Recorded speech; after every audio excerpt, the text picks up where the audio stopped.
먼저 지난주에 있었던 여름 성경학교 영상을 잠시 보도록 하겠습니다.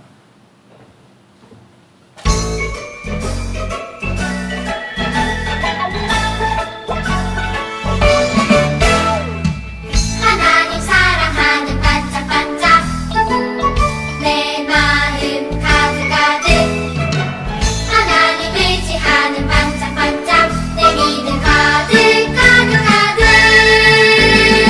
나는 믿음의 사랑 하나님 약속 믿고 고고 나는 믿음의 사랑 하나님 능력 믿고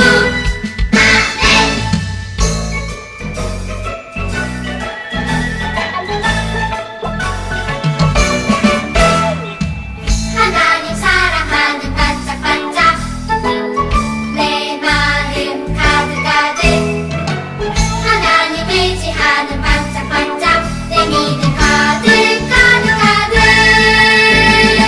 나는 믿음의 사랑 하나님 약속 믿고 고고 나는 믿음의 사랑 하나님 능력 믿고 나는 믿음의 사랑 하나님 약속 믿고 고고 나는 믿음의 사랑 하나님 능력 믿고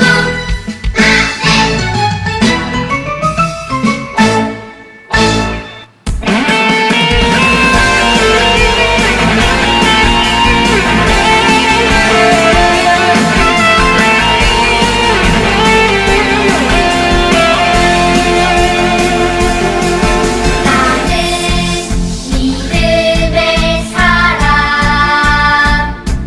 우리 함께 떠나요 특별한 믿음의 여행을 하나님 의지하며 출발 준비 하나님 함께하리 다 함께 출발 하나님 주신 약속 믿고 가는 길 하나님 주신 능력 우릴 인도해 어디로 가야 할지 어떻게 가야 할지 몰라도 순종할 때 인도하시네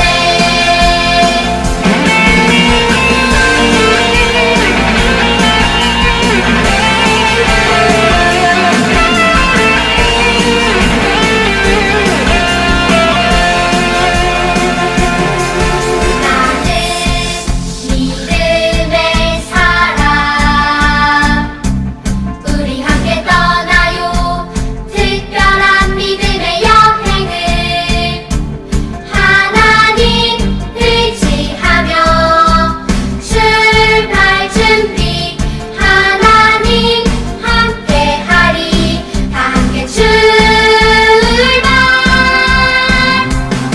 하나님 주신 약속 믿고 가는 길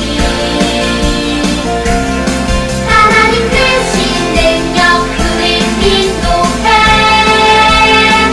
어디로 가야 할지 어떻게 가야 할지 몰라도 순종할 때 인도하시네 하나님 주신 약속 믿고 가는 길 하나님 주신 능력 우릴 인도해 어디로 가야 할지 어떻게 가야 할지 몰라도 순종할 때 인도하시네 어디로 가야 할지 어떻게 가야 할지 몰라도 순종할 때 인도하시네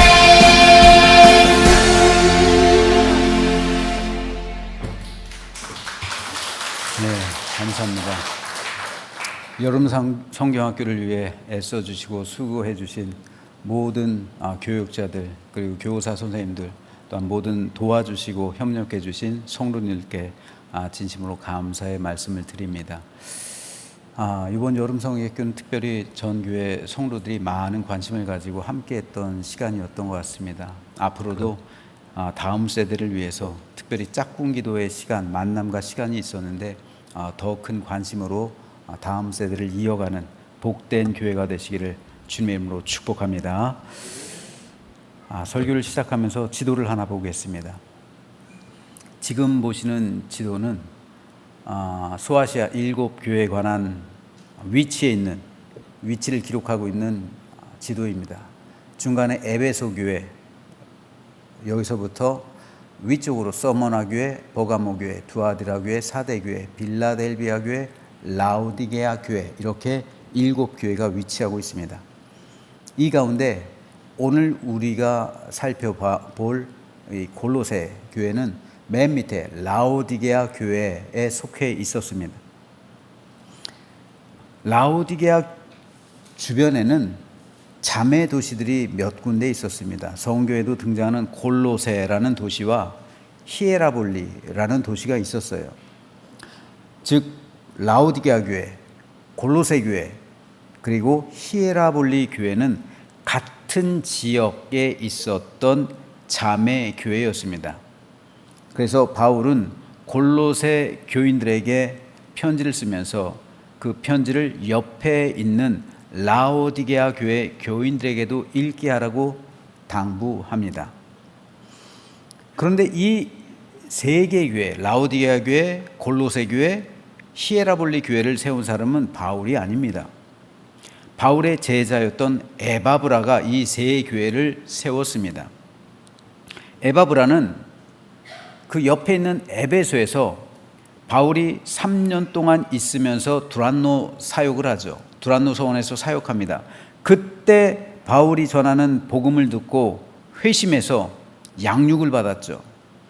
그리고 곧바로 자기의 고향이었던 골로새로 가는 거예요. 즉 골로새는 에바브라의 고향입니다. 그래서 그곳에서 하나님의 복음을 증거하고 곧바로 교회를 세웁니다. 그리고 인근에 있는 라오디게아와 히에라볼리라는 도시에도 가서 그곳에서도 복음을 전하고 라오디게아 교회와 히에라볼리 교회 역시 세운 겁니다. 그래서 이 세 개 교회는 에바브라가 순회하고 다니면서 예배를 인도하고 성도들 양육했습니다.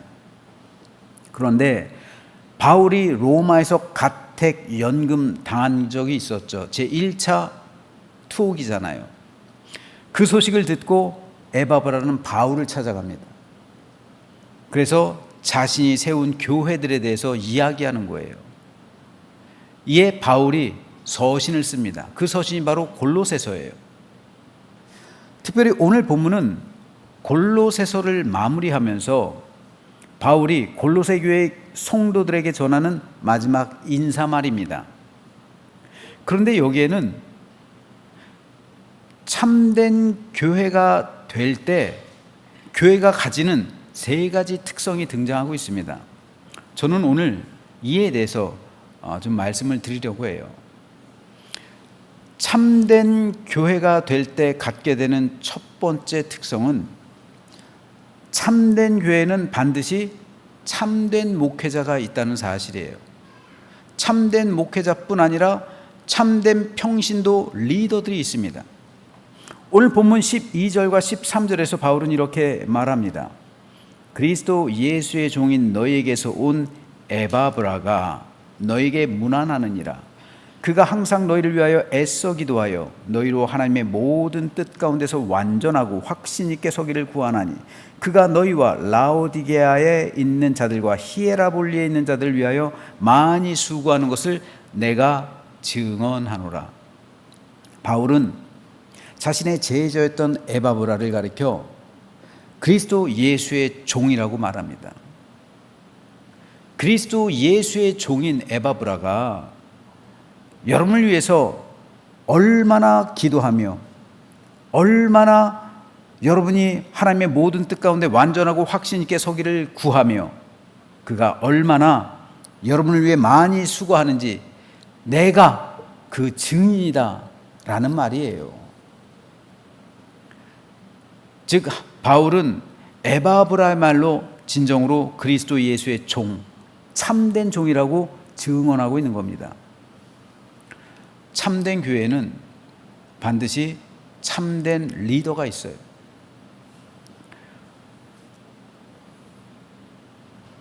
자녀들은 부모의 사랑을 먹고 자라죠. 마찬가지로 성도들은 목회자의 사랑을 먹고 자라는 거예요. 하나님께서 자녀들을 우리에게 부모에게 맡기셨을 때 나를 대신해서 이 아이를 사랑하고 양육하고 축복하며 자라게 위임하신 거잖아요. 부모는 하나님께 그 권한을 위임받은 거예요. 어떤 거를 위임받았어요? 사랑해 주라고요. 나를 대신해서 이 아이를 사랑해 주라. 이게 부모예요. 성도는요 마찬가지입니다. 목회자도 마찬가지. 나를 대신해서 이 양을 먹이고 돌보라, 사랑하라. 이것이 목회자의 사명입니다. 가장 큰 사명이에요. 그러니까 제가 자주 하는 말이잖아요. 목사에게는 저주권이 없다고요. 하나님께서 목사에게 저주권을 준 적이 없어요. 축복권만 줬다고요. 내 양을 축복할 수 있는 권한을 줬다고요. 유기성 목사님이 쓴 네가 나를 사랑하느냐 라는 책에 보면 이런 내용이 나와요. 유기성 목사님이 섬기는 교회는 잘 아시다시피 분당에 있는 선한 목자교회예요. 올해 은퇴하셨어요. 올 4월에. 그런데 유기성 목사님이 약 20여 년 전에, 약 20년 됐죠. 그때 선한 목자에 부임할 당시 이 교회는 무리한 건축으로 인해서 거의 부도 직전에까지 갔던 교회였습니다. 제가 듣기로도 그 당시에 한 20년 전에 한 100억이 넘는 부채가 있었으니까 굉장히 어려웠겠죠. 정확하게 모르겠습니다만 어쨌든 그 큰 교회가 부도 직전까지 갔던 거예요. 그런 교회에서 부임해서 유기성 목사님은 심리적으로 굉장히 많은 압박을 받았다고 합니다. 2006년 10월에 선한 목자교회는 또다시 부도 위기에 몰리게 됐다고 해요. 자칫 잘못하다간 교회가 경매로 넘어가는 거예요. 은행빚 못 갚으면 경매로 넘어가는 거죠. 그때 유기성 목사님은 미국에서 집회가 있었는데 집회를 마치고 비행기로 돌아오는 도중에 비행기 안에서 심장 쇼크가 왔다고 해요. 부도 위기에 있는 교회로 다시 돌아간다고 생각하니까 엄청난 무게감, 그 스트레스로 인해서 심장 쇼크가 온 거예요. 그때 유기성 목사님은 예수님께 주님, 나는 죽었습니다. 주님, 선한 목자 교회 담임 목사는 예수님입니다. 예수님이 교회 모든 부채 해결해 주시고 교회를 정상화시켜 주십시오. 이 교회 주님 것 아닙니까? 모두 이제 주님이 하시는 겁니다. 왜 유기성 목사님이 그 전에 그런 고백을 안 했겠어요? 이 교회 하나님 겁니다. 내 게 아닙니다. 왜 그런 고백이 없었겠습니까? 그런데 그 사건 전까지만 해도 목사님 마음에는 내가 해야지. 그러니까 중압감에 시달리는 거예요. 그런데 그 이후로 다 하나님께로 넘겨버린 거예요. 하나님께서 알아서 하십시오. 난 모릅니다. 주님께 맡겨버린 거예요. 난 죽었습니다. 나는 이 교회 담임 목사 아닙니다. 담임 목사직을 내려놓은 거예요. 하나님 앞에서. 진짜 어떤 목사를 하나님께서 쓰실까요? 담임 목사직을 내려놓은 사람을 하나님께서 쓰시는 거예요. 진짜 어떤 장로님을 하나님께서 쓰실까요? 장로직을 내려놓은 사람을 하나님께서 쓰시는 거예요. 진짜 어떤 권사님, 어떤 집사님을 하나님께서 쓰실까요? 그 직분 내려놓은 사람, 그거 다 맡겨버린 사람 하나님께서 쓰시는 거예요. 이 목사님도, 유기성 목사님도 마찬가지예요. 그 전까지는 자기가 어떻게든 해보려고 이곳 저곳 뛰면서, 그 목사님 기도를 안 했겠어요? 그 목사님 예수님의 뜻을 몰랐겠습니까? 다 알았죠. 기도도 열심히 했죠. 그러나 동분서주 뛰고 다녔잖아요. 결국은 내가 해보려고 했던 거죠. 근데 결정적인 순간이 왔을 때, 심장 쇼크라는 그런 위기의 순간에 결국 담임 목사직을 맡겨버린 거예요. 내려온 겁니다. 그 직분에서 내려온 거예요. 나는 이제 끝났습니다. 주님께서 알아서 하십시오. 거기서부터 구원이 시작되는 거예요. 그때 목사님 마음이 평안해지면서 유기성 목사는 이렇게 질문을 했다고 해요. 주님, 그럼 이제 제가 뭐 해야 합니까? 우리 교회 위해서 뭐 해야 합니까, 주님? 그때 하나님은 유기성 목사님 마음에 이런 답을 주셨다고 해요. 성도들을 사랑하라. 진짜 헉헉거리죠. 교회 부채가 남아서. 그러면 성도들이 돈으로 보여요. 안 그렇겠어요? 목사들 눈엔 교회 부채 때문에 헉헉거리면 성도들이 돈으로 보이는 거예요. 내도 끝이 없는 거예요. 그거 다 바치라고 하는 거예요. 성도들이 죽든 말든 세상에서 어떻게 살든 만든 다 바치라고 하는 거예요. 그런 상한 심령을 가지고 나온 그 교회, 하나님께서는 얼마나 그들이 불쌍하실까요? 누가 그렇게 지으라고 그랬어요, 하나님이? 누가 그렇게 무리하게 크게 지으라고 그랬어요? 그게 하나님 뜻이겠습니까?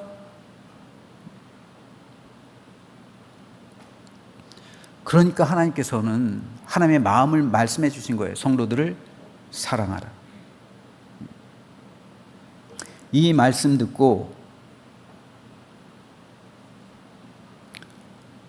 그 목사님은 비행기에서 펑펑 울었다고 해요.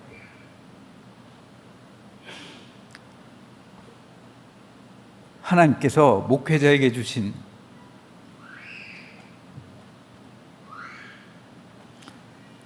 가장 큰 사명은 성도를 사랑하라. 하나님께서 장로님들에게 준 가장 큰 사명, 하나님을 사랑하는 것처럼 내 백성을 사랑하라. 그러니까 직분 주는 거예요. 군림하라고 주는 게 아니에요. 목사직, 장로직, 권사직. 군림하라고 주는 게 아니라 섬기라고 주는 거예요. 그런데 장로 직분 못 받았다고 교회 떠나가는 사람들 어떻게 되는 겁니까? 그런 건 도대체. 직분 못 받았다고 시험 드는 사람들 그거 군림하는 거 아닙니까? 직분은 군림하라고 주는 게 아니에요. 나 대신에 성도를 사랑하라고 주는 거예요. 섬기라고 주는 겁니다. 교회를 위해 교회를 사랑한다는 것은 곧 성도를 사랑하는 거죠. 교회가 뭡니까? 성도의 모임이 교회잖아요. 교회를 사랑한다고 하면서 성도를 미워한다는 것, 이건 있을 수가 없는, 그 자체로 모순입니다. 교회를 위해 헌신한다는 것은 곧 성도를 섬기고 사랑하는 것을 의미하는 거예요. 그래서 예수님은 사랑 안에 이 모든 계명들이 다 들어있다 말씀하시는 거예요. 이렇듯 진실한 교회, 참된 교회는 참된 목회자가 있는 거예요. 진실한 교회, 좋은 교회는 참된 직분자들이 있는 거예요. 그들이 곧 사랑으로 성도를 섬기는 사람들이에요. 하나님은 그걸 바라보시는 거예요. 제가 완전해서 이 말씀 드리는 거 아닙니다.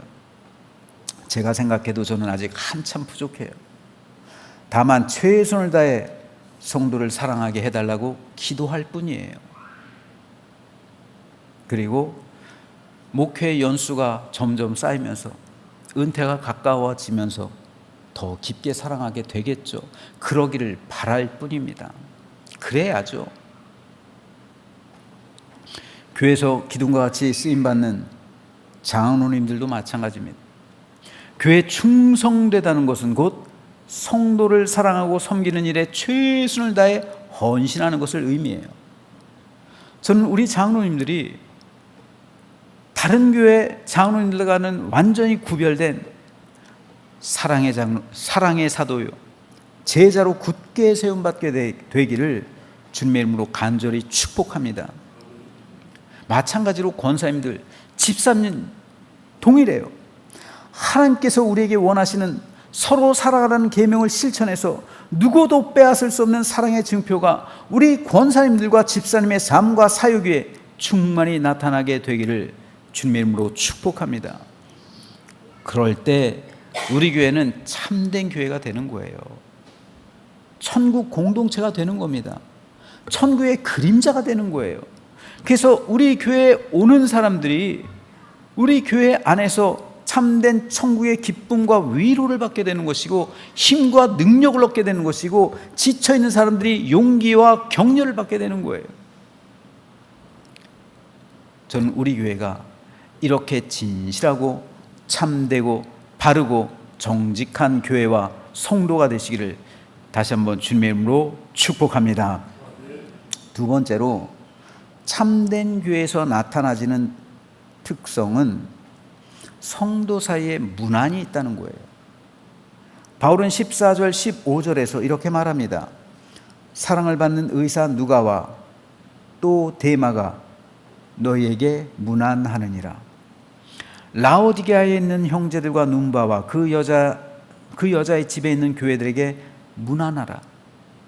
여기서 바울은 문안이라는 말을 반복해서 사용하는데, 문안이란 곧 성도의 친밀한 교제를 말합니다. 참된 교회, 좋은 교회는 진실한 교제가 있어요. 친밀한 교제가 있단 말입니다. 서로 살아가는 외적인 표현이 친밀한 교제로 나타나지는 거예요. 사랑하지 않는 사람과는 교제할 수가 없어요.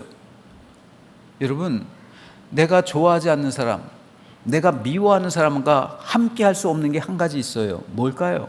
여러 가지 있겠지만 그 가운데 하나가 식사입니다. 식사. 같이 밥 못 먹어요. 내가 누군가와 함께 밥을 먹는다는 것은 그 사람과의 친밀한 관계임을 의미해 주는 거예요. 잘 모르는 사람, 관계가 어색한 사람, 내가 싫어하는 사람과는 같이 섞여서 한 그릇에서 밥을 먹을 수 없는 거예요. 식구가 뭡니까? 먹을 식자에다 입구잖아요. 함께 먹는 것, 그거 식구예요. 예수님의 공동체, 식탁 공동체, 밥상 공동체라고 해요. 예수님은 모일 때마다 제자들과 함께 식사를 즐기셨어요. 오죽했으면 바리새인들이 저들은 먹보들이다, 먹기를 탐하는 자들, 먹보들, 그리고 드렁카드, 술고래들이다, 이렇게 표현했어요. 성경에 있어요. 저들은 먹보들이고 술고래들이야, 이렇게 예수님 식탁 공동체를 폄훼했다고요. 그만큼 예수님께서는 밥상 공동체를 굉장히 중요하게 생각했습니다. 이게 뭡니까? 친밀한 교제잖아요. 그 안에서 교제를 누리는 거예요. 우리 성도들 진짜 이런 친밀한 교제를 했으면 좋겠어요. 제가 그래서 부서 모임도 일부러 모여서 함께 식사를 하는 거예요.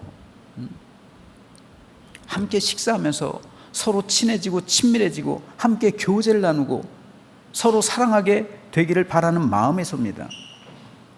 참된 교회는 성도들끼리 친밀한 교제가 있는 교회예요. 친밀한 교제가 있어야 성도를 서로 알아가잖아요. 서로 돌보잖아요. 서로를 세워주잖아요. 서로 섬길 수 있게 되는 거예요. 현대 교회의 특징 중 하나가 교인 간 친밀한 교제가 사라진다는 거예요. 친밀해지는 것을 원하지 않아요. 그래서 썬데이 크리스천들이 양산되고 있잖아요. 왜 성도들이 대교회로 많이 갈까요? 친밀한 교제를 원하지 않아요. 교회는 가야 되는데 누구와 그렇게 하고 싶지 않고, 그러니까 몸만 갔다 오는 거예요. 그러니까 그런 사람들이 많아요. 친밀한 이 교제가 사라지고 있단 말입니다. 사랑의 반대는 이런 말이 있어요. 사랑의 반대는 미움이 아니라 무관심이다. 사랑의 반대는 미움이 아니라 무관심이래요. 내가 누군가에게 무관심하다는 것, 그를 사랑하지 않는 거예요. 그와 교제하지 않는 것, 사랑하지 않는 겁니다. 우리는 서로 무관심한 시대 가운데 살아가고 있어요. 그래서 교회에서도 성도에 대해 서로가 무관심해요. 어떻게 사는지, 어떤 삶을 살아가는지, 어떤 어려움이 있는지 전혀 몰라요. 알고 싶어 하지도 않아요. 무관심하단 말입니다. 참된 교회에서는 그렇기 때문에 친밀한 성도의 교제가 있는 거예요. 친밀한 성도의 교제가 없는 교회는 주님께서 원하시는 모습의 참된 교회일 수가 없는 겁니다. 우리가 서로 친밀한 이 교제를 누리지 못한다면 성도가 어디 가서 누구와 친밀한 교제를 누릴까요? 성도들이 세상 사람하고 친밀한 교제를 누릴까요? 그래서 맨날 술집 가가지고 술 마시면서 그들하고 이상한 소리 하면서 그런 어둠의 교제를 해야 될까요? 아니에요. 성도들은 교회에 와서 빛의 교제를 해야죠. 친밀한 성도의 교제를 해야죠. 그래야 그 영혼이 사는 거예요. 그래야 그 영혼이 주님의 은혜에 붙들리는 겁니다. 그래야 그 영혼의 축복이 임하는 것이고, 그래야 그 영혼이 주님의 사랑과 은혜와 감격 가운데 살아갈 수 있는 힘과 용기와 격려를 얻고서 세상에서 승리할 수 있는 믿음을 갖게 되는 겁니다. 그만큼 교제가 중요한 거예요. 예배란 결국 위로는 하나님과의 코이노니아 교제, 아래로는 성도와의 교제잖아요. 근데 지금 한국 교회들 위로 하나님과의 교제는 성공할 수 있을지 몰라도 아래로 성도와의 교제가 무너지고 있잖아요. 이건 참된 예배일 수가 없는 겁니다. 가인의 예배가 실패한 것 중에 하나가 성도와의 교제가 무너져 버렸잖아요. 그러니까 형제를 죽이잖아요. 그러므로 우리 교회가 참된 교회가 되기 위해선 성도가 서로 친밀한 교제를 회복해야 합니다. 이에 대해 베드로는 이렇게 말합니다. 너희가 진리를 순종함으로 너희 영혼을 깨끗하게 하여. 진리를 순종함으로 너희 영혼을 깨끗하게 했다는 게 뭡니까? 구원받았다는 거잖아요. 하나님의 은혜를 경험했다는 것입니다. 예수 그리스도의 십자가를 체험했다는 거예요. 성령께서 임하셨다는 거예요. 그렇다면 거짓이 없이 형제를 사랑하게 이르렀으니 마음으로 뜨겁게 서로 사랑하라. 마음으로 구원받은 사람은 이제 형제를 사랑하되 마음으로 뜨겁게 사랑하라는 거예요. 교제입니다. 참된 교회는 이렇듯 성도가 서로 뜨겁게 사랑하며 친밀한 교제를 누리는 교회예요. 저는 오늘 저와 여러분이, 예수님께서 말씀하셨죠. 하나님 나라는 너희 사이에 있다. 하나님 나라는 너희 가운데 있다. 우리 사이예요. 이 사이를 비트윈으로 번역할 수도 있어요. 나와 여러분 사이, 저와 여러분 사이, 그리고 여러분과 여러분 사이에 하나님 나라가 있다고요. 이 교제입니다. 저는 우리 교회가 이런 친밀한 교제가 있어서 천국 공동체를 이루는 복된 교회가 되기를 주님의 이름으로 소망합니다. 그래서 우리 교회에 속한 모든 성도들 참된 천국의 은총과 기쁨을 맛보게 되기를 주님의 이름으로 축원합니다. 마지막으로 오늘 본문을 통해서 발견할 수 있는 참된 교회의 세 번째 특성이 있는데, 참된 교회는 파송하는 교회라는 점입니다. 그리스도 예수의 종인 너희에게서 온 에바브라가 너희에게 문안하느니라. 그리고 17절에 아키뽀에게 이르기를 말하라는 거죠. 에바브라가 로마 감옥에 있는 가택연금 상태에 있는 바울을 방문하기 위해서 교회를 비웠죠. 그래서 에바브라는 로마에서 바울에게 위로가 되어줬어요. 상당 기간 같이 있었어요. 그럼 그 기간 동안 이 세 개 교회는 어떻게 돼요? 라오디게아 교회, 히에라볼리 교회, 골로새 교회는 누군가 에바브라의 빈자리를 채워주는 그런 사람이 있어야 되잖아요. 그 사람이 바로 오늘 본문 17절에 등장하는 아키뽀예요. 교회는 어떻게 하고 왔어? 물어봤겠죠, 바울이. 그랬을 때 아키뽀라는 사람이 있는데 아주 훌륭한 제자입니다. 그 사람에게 제가 맡기고 왔어요. 그러니까 바울이 쓰는 거야. 아키뽀에게 말하라. 주 안에서 받은 직분. 이 직분이 뭘까요? 이 직분을 삼가 이루라. 이 직분은 에바브라가 위임해 준 직분이에요. 즉 단임자로서의 직분이란 말입니다. 바울은 에바브라를 파송했어요. 에바브라가 3년 동안 에베소에 있을 때 얼마나 많은 정이 들었을까요? 바울이 얻은 생명이잖아요. 바울을 위해 충실한 사람이잖아요. 그러니까 로마에 갇혔다가 하니까 한 걸음에 달려가가지고 진짜 제자죠. 그런 사람 떠나보내고 싶었을까요, 바울이? 자기 곁에 두고 싶었겠죠. 하지만 바울은 하나님 나라를 위해, 복음을 위해, 구원을 위해 에바브라의 고향인 골로새로 파송한 거예요. 거기 가서 교회 세우라. 그러니까 에바브라는 그 말 듣고 가서 거기서 교회를 세우고 히에라볼리, 라오디게아 교회, 거기까지 가서 교회를 세운 거예요. 그리고 떠나오면서 선생님, 내가 많이 이렇게 했는데 여러 해 동안 했는데 이제 그 교회를 내 제자인 아키뽀에게 맡겼습니다. 이런 말을 하는 거예요. 그러니까 그 말을 듣고 아키뽀라는 사람에게 바울이 개인적인 당부를 하는 겁니다. 내가 맡은 직분을 삼가 이루라. 저는 오늘 이 말씀 보면서 진짜 제자 훈련이 뭔지 다시 한번 생각해 보게 되었습니다. 많은 교회가 제자 훈련을 해요. 그 교회들이 제자 훈련을 하면서 삼는 목적은 양육이에요.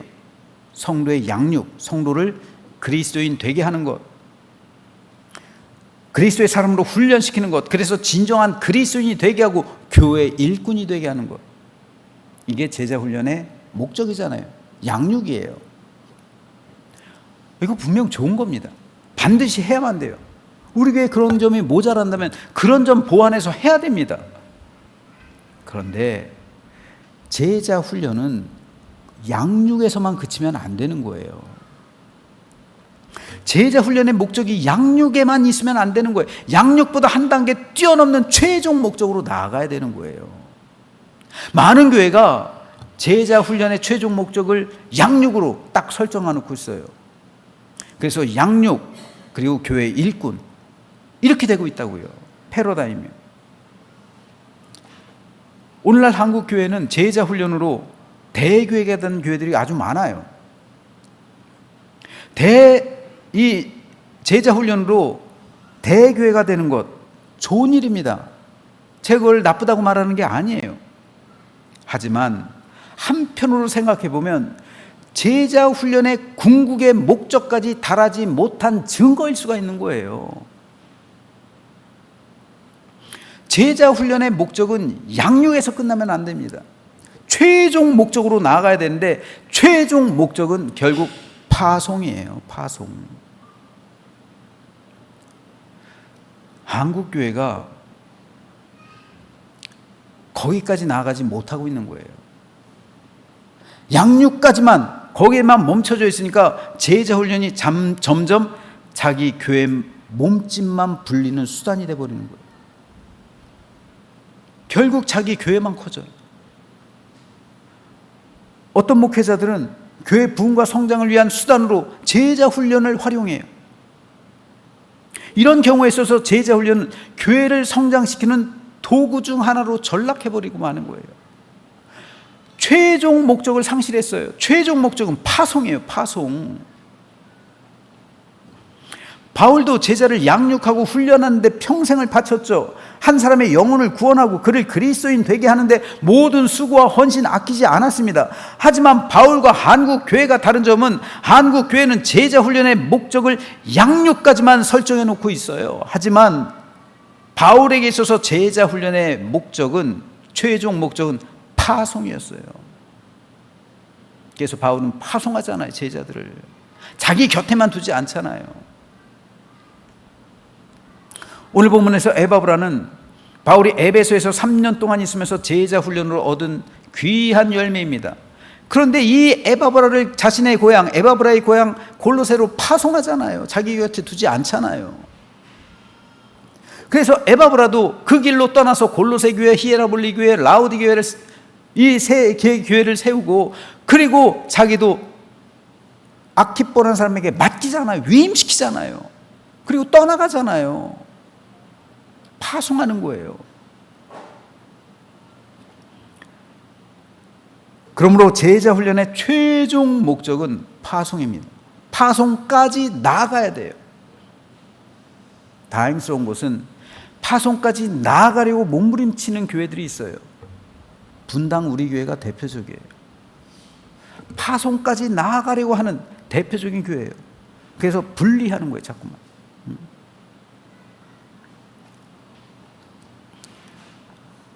제자 훈련의 최종 목적은 파송입니다. 양육까지만 가는 제자 훈련은 성경을 잘못 이해하는 것이고 성경대로 살아가는 게 아니에요. 우리는 제자 훈련이라는 이 좋은 양육 프로그램을 통해서도 탐심이 들어올 수 있는 존재들이에요. 연약한 존재들이에요. 만약 제자 훈련을 통해서 자기 교회만 비대해지게 된다면 그것이 어찌 교회를 향한 주님의 뜻이겠어요? 파송시켜야죠, 성도들을. 한국교회 대교회 얼마 안 돼요. 대부분 60% 이상 다 미자립 교회예요. 어려운 교회란 말이에요. 자립이 안 되는 교회예요. 그런 교회들로 파송시켜줘야죠. 진실한 교회라는 전제하에 그 교회 목회자와 교회가 진실한 교회라면 파송시켜야죠.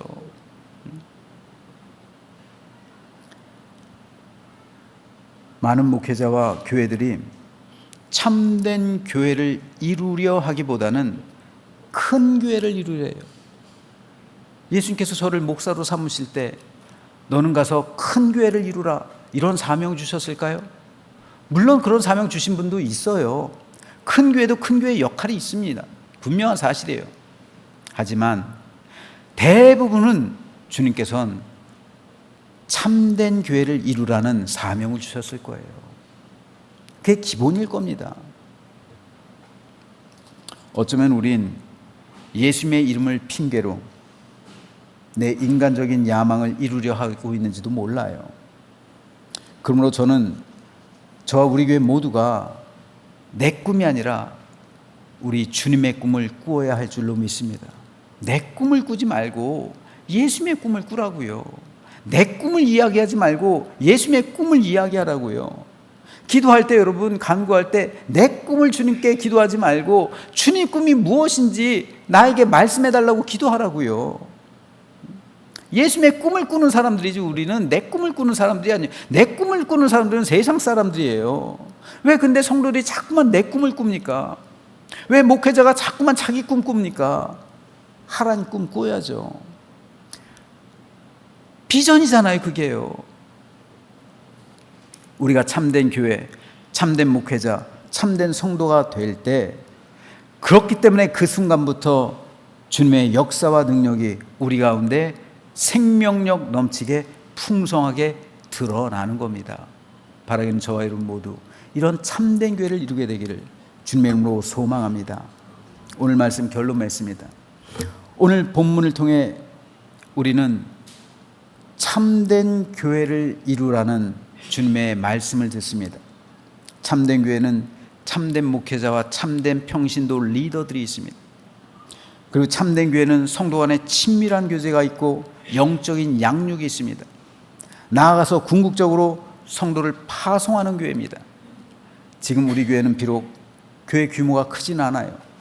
하지만 앞으로 교회가 부흥하고 성장하게 되면 이 파송의 꿈을 실현시킬 때가 올 줄로 믿습니다. 저도 그것을 위해서 지금부터 기도하고 준비하고 있어요. 여러분도 저와 함께 그날을 위해 준비하면서 기도하시기 바랍니다. 언젠가 때가 되면 임하겠죠. 이 예배당이 가득 차면요, 이 예배당이 가득 차고 넘치면 그때부터는 파송하는 거예요. 여기에 맞게. 교회를 더 크게 짓는 게 아니라, 예배당을 더 확장시키는 게 아니라, 이 정도면 돼요.